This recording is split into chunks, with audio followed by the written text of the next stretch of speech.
ఆత్మీయుల మధ్య ఈ సైన్యం పనిచేస్తుంది. ఇప్పుడు అబ్షలోము సైన్యం ఉంది. ఇప్పుడు ఏముంది చెప్పండి? పడదు. 2025 అంతా అలాగే ముగిసిపోయిందేమో.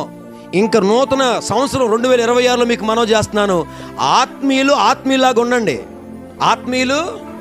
ఆత్మీయ లక్షణాలు కలిగి ఉండండి.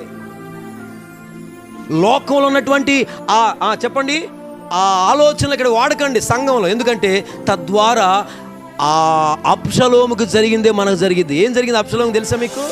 అబ్షలోము సైన్యంతో వచ్చాడు తండ్రి మీదకి. ఏమైందంటే అబ్షలోముని చంపడానికి దావీదు వెళ్ళలేదు.